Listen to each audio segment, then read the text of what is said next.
Ano ang pinagkaiba ng qualified views sa ordinaryong views lang? Nalilito ka ba? Gusto mo bang malaman?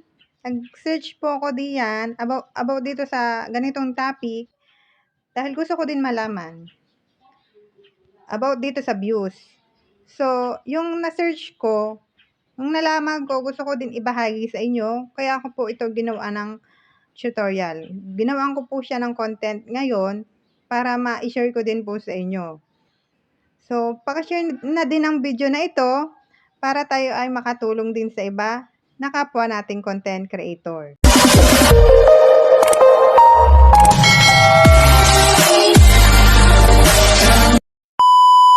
Ito. Ang dami ng views mo, pero wala pa ring earnings. Dahil hindi lahat ng views ay pareho. Alamin natin ang ordinary views versus qualified views. Dito muna tayo sa ordinary views. Ito ang nakikita mo lang bilang sa post mo. Kasama dito ang saktong dumaan lang, nag-scroll agad. Nanood lang, wala pang 5 segundo. Yung hindi siya nag-stay, hindi siya tumagal doon sa reels mo, sa post mo. Tapos, bilang din dito yung ikaw mismo ang nagpi-play ng paulit-ulit. Tapos, mga galing sa private account, yan. Magandang tingnan ito, pero hindi bibilangin sa earnings. Maganda lang siyang tingnan sa iyong account, sa iyong post, sa iyong reels na madaming views, pero hindi sa earnings. Yan. Ito naman ang qualified views. Qualified views, ito ang mahalaga. Yan. Ito lang ang mahalaga dahil may earnings. Binibilang lang ito kapag nanood sila na hindi bababa ng ilang segundo.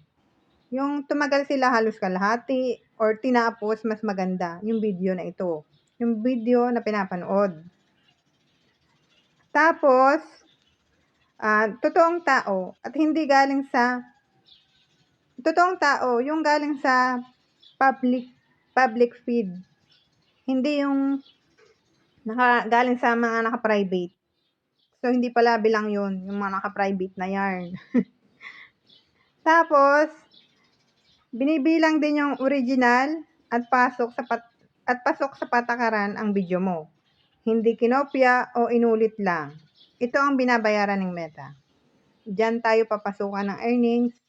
Diyan yung sinasabi na qualified views. Yan. Kaya tandaan, ordinary, bilang lang. Qualified, may halaga. May halaga ito. Yan.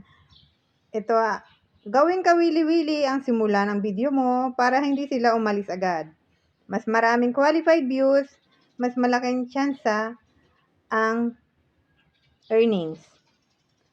Ayan po ang aking search at shinare ko din sa inyo. Sana po ay nakatulong. Sana po ay nalinawagan kayo sa aking binasa na ito. Yan, follow for more tips.